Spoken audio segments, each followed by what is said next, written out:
Les amis, nouvelle vidéo sur l'Euro 2024 et on peut dire qu'on a assisté peut-être à la pire journée de cet Euro. Malheureusement, ça me fait chier que de le dire, mais on n'a pas assisté à une grande journée d'Euro, que ce soit en termes de buts, que ce soit en termes de dramaturgie ou de scénario. Il est vrai que beaucoup des équipes qui ont joué aujourd'hui étaient dans le calcul et on n'a pas misé sur le bon match. À chaque fois, je suis tombé sur le mauvais match. Alors France-Pologne, par patriotisme, j'ai regardé l'équipe de France, mais il aurait fallu regarder le Autriche-Pays-Bas qui a été rocambolesque et ça a été un peu la seule éclaircie de la journée. Mais sur le Angleterre-Slovénie, même Danemark-Serbie, alors moi je me suis vraiment focalisé sur le Angleterre-Slovénie, et bien il n'y avait pas grand chose à dire ou à analyser puisque toutes les équipes de cette journée ont été en gestion à part sur le Pays-Bas-Autriche évidemment, et j'ai trouvé ça plutôt étrange parce qu'il y a beaucoup de ces équipes qui avaient beaucoup d'enjeux et de pression sur les épaules. Par exemple les Serbes qui devaient gagner obligatoirement, et bien ils n'ont pas poussé pour essayer de marquer face au Danemark. Alors je n'ai pas vu le match, mais je suppose que si la Serbie a fini à 0-0, c'est qu'elle n'a pas été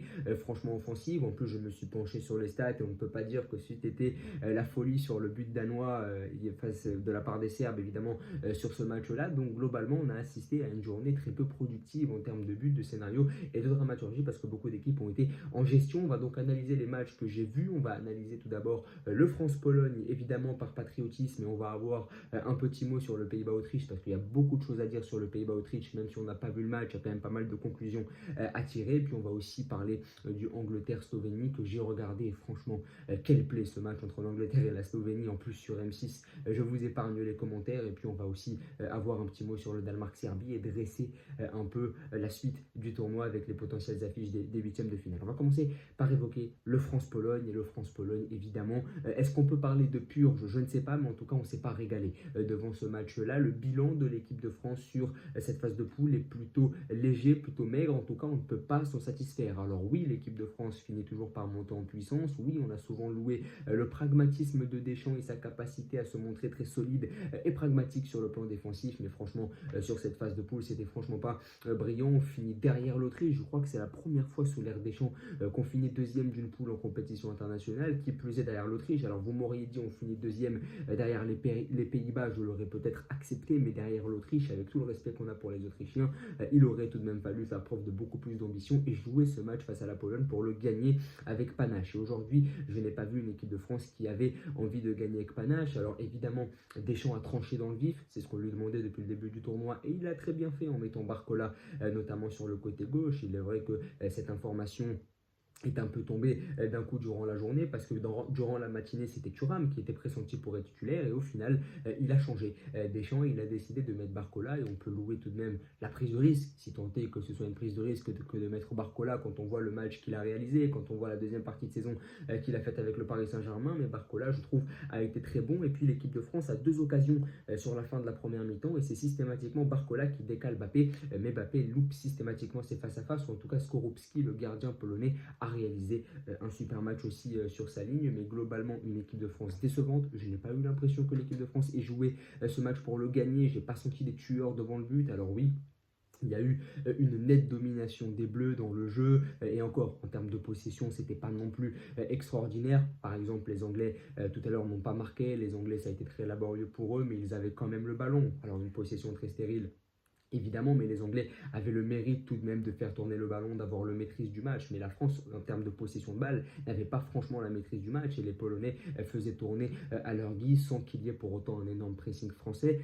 Mais Deschamps a tranché dans le vif en mettant Barcola. C'était le seul choix fort du sélectionneur des Bleus, et on a ressenti que les Bleus étaient beaucoup plus offensifs avec un Barcola. On s'est créé beaucoup plus d'occasions, notamment sur la fin de la première période, et les Polonais doivent leur salut à Skorupski. Mais en tant que Français, on ne peut pas se satisfaire de ce genre de performance. Alors oui, le boulot est fait, tu es qualifié, mais on aurait tout de même aimé finir premier pour éviter la partie gauche du tableau, là, parce que là on va se coltiner les Portugais, les Allemands, les Espagnols. Si on avait fini premier, on aurait été dans une partie de tableau beaucoup plus abordable, donc c'est assez laborieux. Mais si on parle du match en lui-même, et bien encore une fois, c'est l'équipe de France. On s'est plutôt ennuyé devant ce match-là, face à une équipe polonaise déjà éliminée. J'aurais aimé que l'équipe de France soit un peu plus offensive, un peu plus ambitieuse. Tu étais déjà qualifié avant le match, donc j'aurais aimé aimerais qu'il y ait un peu plus de prise de risque. Pourquoi pas sortir un milieu de terrain pour faire rentrer un offensif en plus? Ça aurait été intéressant de voir ça. Et puis il y a des joueurs qui m'ont déçu individuellement. Dembélé, c'est toujours la même histoire. Très bon en percussion, très bon dans l'élimination, mais au niveau des centres, au niveau de la finition, ça reste compliqué. C'est toute l'histoire de la carrière d'Ousmane Dembélé. J'ai trouvé Kanté moins bien que sur les deux premiers matchs. Il y a aussi un déficit créatif puisque Griezmann a été relégué sur le banc. Tu t'es retrouvé avec trois milieux de terrain plutôt défensifs. On peut également parler du match de Tchouaméni qui, je trouve, ne prend pas suffisamment de risques dans ce milieu de terrain, notamment dans le jeu. Donc ça t'empêche d'avoir des ambitions. Le fait d'avoir un 6 aussi neutre dans le jeu, ça t'empêche vraiment d'être créatif offensivement. Ça t'empêche d'avoir une première relance suffisamment tranchante pour inquiéter l'adversaire. Donc globalement, cette équipe de France, elle manque de créativité, mais c'était dû au fait que Griezmann ait été mis sur le banc et elle manque aussi de tranchant. Alors il y a Dembélé qui essaye de provoquer, mais dans le dernier geste, c'est toujours compliqué. Il y a Barcola, mais Barcola jouait son premier match titulaire avec l'équipe de France dans une grande compétition internationale, donc on ne pouvait pas non plus lui confier les clés du jeu. Et puis il y a Mbappé qui joue en neuf et qui, à part décrocher pour casser le rythme, ne faisait pas grand-chose. Mbappé, j'ai beaucoup aimé les décalages. C'est vrai qu'avec ses coéquipiers en 1-2, notamment avec Théo Hernandez ou encore Bradley Barcola, c'est très intéressant, mais individuellement, pour faire la différence seul, c'est quand même compliqué, surtout en neuf où il est souvent dos au jeu, où il a du mal à solliciter la profondeur parce que les ballons ne viennent pas. Comment veux-tu demander la profondeur si on ne te donne pas de ballon dans le milieu de terrain, étant donné qu'il n'y a pas de milieu de terrain créatif dans cette équipe? Donc bon, là aussi c'est plutôt laborieux. Je ne sais pas si Deschamps a joué ce match pour le gagner, pour être tout à fait honnête. Je pense que pour Deschamps, qu'il finisse premier ou troisième, c'est la même chose. Il l'a dit d'ailleurs en zone mixte après le match. Il n'est pas déçu. Et ça, évidemment, c'est assez bizarre, assez surprenant d'avoir un sélectionneur qui dit qu'il n'est pas déçu de finir deuxième derrière l'Autriche. Mais je pense que à l'école du pragmatisme, comme je l'ai souvent dit, Deschamps est le meilleur élève, voire même le professeur. Et pour lui, finir premier ou troisième, c'est la même chose, étant donné qu'il est convaincu que son style peut battre n'importe qui, et à juste titre, puisque dans le passé, il a parfaitement montré qu'il pouvait battre les gros comme les petits. Et d'ailleurs, il a peut-être même plus de facilité face aux gros. En tout cas, n'hésitez pas à me dire ce que vous avez pensé de ce match de l'équipe de France. C'est laborieux. Maintenant, en huitième de finale, on va se coltiner une équipe du groupe de la Belgique. Donc ce sera soit l'Ukraine, soit la Belgique, soit la Roumanie, soit la Slovaquie en huitième de finale. Et en quart de finale, tu peux prendre le Portugal. Et puis en demi-finale, tu peux taper soit l'Allemagne, soit l'Espagne. Donc ça va être évidemment un parcours très compliqué. Si on devait parler un peu du Pays-Bas-Autriche, match rocambolesque avec 2 contre 5 ans des Pays-Bas, les Autrichiens qui ont mené 2 fois dans le match, ça s'est fini en 3-2 et pendant le match, on a eu des scénarios complètement fous. C'est d'ailleurs la seule éclaircie de cette journée, c'est le Pays-Bas-Autriche parce qu'on s'est vraiment ennuyé sur tous les autres matchs. Mais le Pays-Bas-Autriche, qu'on n'a pas vu, nous a offert plus de spectacles que le match France-Pologne qu'on a vu. C'est vrai qu'on était tous là sur nos téléphones, en tout cas moi chez moi, on était tous là sur nos téléphones à être enthousiasmés par l'évolution du score entre les Pays-Bas et l'Autriche. On avait un peu délaissé le match France-Pologne parce qu'au final, ce France-Pologne, voilà, n'était pas vraiment excitant à regarder, notamment sur TF1 où c'était évidemment un peu ennuyant, mais on était tout là sur nos téléphones à regarder évidemment l'évolution de ce score. Et puis on a eu à chaque fois les montagnes russes. Un coup c'était les Pays-Bas qui étaient premiers parce qu'ils venaient d'égaliser, puis le coup d'après c'était l'Autriche qui repassait première parce que elle venait évidemment de repasser devant au score. Donc c'était un peu rocambolesque. Je n'ai pas pu analyser le match. J'ai vu le très beau but de Sabitzer qui permet à l'Autriche évidemment de décrocher cette première place. C'est un but historique dans l'histoire de l'Autriche parce que tu finis premier de la poule de l'Euro devant les Pays-Bas et la France. C'est quand même une performance qu'il faut notifier et louer. Super but de Sabitzer du gauche évidemment à la finition. Coman avait tranché dans le vif aussi en sortant Simons, mais il l'a rapidement fait rentrer. Il a vu que sortir Simons n'était pas la solution. Il l'a fait rentrer à la mi-temps et puis ce dernier a délivré une passe décisive pour Gakpo qui a inscrit son deuxième but dans cet Euro.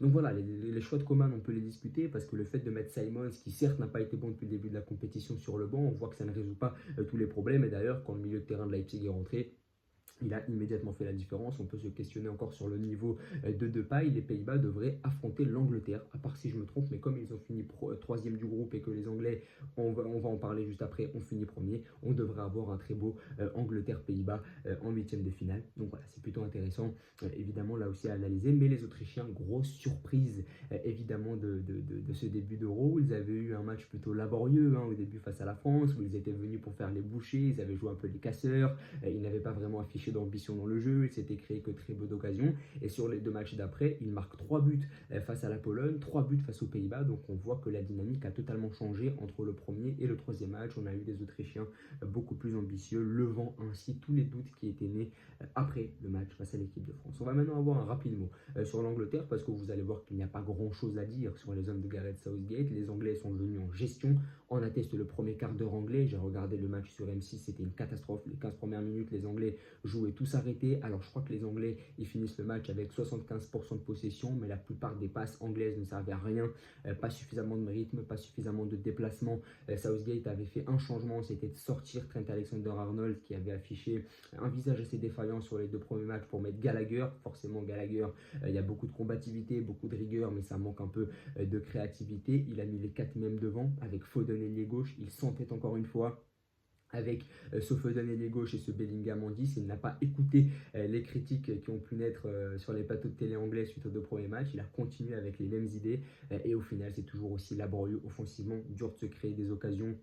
Beaucoup d'incompréhension, j'ai le souvenir d'une passe de Foden que Kane n'arrive pas à intercepter parce que Foden lui met en profondeur mais Kane demandait dans les pieds. Je me rappelle d'un 1-2 entre Bellingham et Saka où Bellingham ne remet pas la passe à Saka dans le bon tempo. Donc là aussi il y a des erreurs d'incompréhension entre les joueurs, tu as l'impression qu'ils ne sont pas connectés, chacun fait sa tambouille dans son coin et au final collectivement c'est assez horrible. Beaucoup de fois, comme lors du premier match face à la Serbie, on voit Foden porter le ballon sur ce côté gauche sans qu'il n'y ait de solution parce que Trippier est très défensif, parce que Bellingham ne vient pas faire l'appel aussi, parce que Kane est engloutiné entre 2 défenseurs centraux, il a du mal un peu à venir décrocher, donc globalement c'est compliqué dans cette organisation offensive. On sent que Southgate allie les individualités sans essayer de les connecter entre elles, et évidemment c'est laborieux. Alors il a fait plaisir au peuple en faisant rentrer Mainoo, en faisant rentrer Palmer. D'ailleurs Palmer a fait une bonne entrée, nous prouvant encore une fois que Southgate s'était trompé sur toute la longueur en ne le faisant pas jouer sur les 2 premiers matchs, mais globalement cette équipe anglaise c'est laborieux. Après le motif d'espoir c'est qu'ils ont été en gestion sur ce match-là. J'ai l'impression que les joueurs sont venus un peu pour récupérer, pour essayer de se rassurer, pour essayer de se projeter en vue des prochains matchs, voilà, essayer d'avoir une certaine gestion. D'ailleurs il a fait rentrer Palmer, Mainoo, Gordon, donc c'était un peu dans ce sens de dire voilà je fais un peu jouer tout le monde, etc. en vue du 8e de finale. Mais je pense que les Anglais auraient dû se mettre encore plus en confiance en essayant quand même d'être beaucoup plus ambitieux. Tu étais déjà qualifié, quasiment assuré de finir premier, donc j'aurais aimé quand même que les Anglais soient beaucoup plus ambitieux. Maintenant voilà, c'est la frilosité de Southgate, mais la fin justifie les moyens. Les Anglais sont premiers de la poule, ils sont en 8e de finale, ils ont évité la partie compliquée du tableau, donc on ne peut rien dire à Southgate à ce niveau-là. En football et en sport en général, il n'y a que le résultat qui compte, et Southgate en est la preuve évidemment. Côté slovène, j'ai beaucoup aimé cette solidarité slovène, cette solidité. On sait que les Slovènes avaient battu les Portugais, les États-Unis en match amicaux en mars. Leur seule défaite sur les 14 derniers matchs, c'était contre le Danemark en qualification. Donc c'est une équipe qui est sur une excellente dynamique. Une seule défaite sur les 14 derniers matchs. Comme je l'ai dit, ils ont battu les Portugais. Donc c'est une équipe qui a de la qualité. Sesko en 9, ils ont aussi Jan Oblak, ils ont Sporar. Donc il y a quand même pas mal de qualité. Ilicic, l'ancien de l'Atalanta, en sortie de banc. Cette Slovénie qui, avec 3 matchs nuls, arrive à être 3e de la poule et donc qualifiée pour les 8e de finale. J'ai adoré les scènes de joie entre les joueurs slovènes à la fin du match. Une équipe évidemment avec beaucoup de solidarité, beaucoup de rigueur, qui affrontait un adversaire supérieur sur le plan individuel, mais qui a réussi à faire le dos rond et à finalement se qualifier historiquement pour les 8e de finale. Le Danemark-Serbie, pas grand chose à dire, si ce n'est que les Serbes sont éliminés, qu'ils ont affiché beaucoup de faillites, notamment offensivement, à part le but de Jovic à la dernière minute face à la Slovénie, c'est 0 but sur la compétition dans le jeu, donc vraiment une panne offensive côté serbe. Et puis côté danois, là aussi la fin justifie les moyens. T'as pas affiché grand chose, si ce n'est peut-être une très belle première mi-temps contre la Slovénie en match initial, si ce n'est peut-être une belle adversité proposée face à une Angleterre qui défendait très bas, mais globalement ça n'est pas le Danemark de l'Euro 2021. Mais la fin justifie les moyens là aussi, puisque tu es 2e de la poule et que tu es qualifié pour les 8e, et les Danois affronteront donc les Allemands. En tout cas, n'hésitez pas à me dire ce que vous en avez pensé, à vous abonner, à liker et à partager. Merci beaucoup.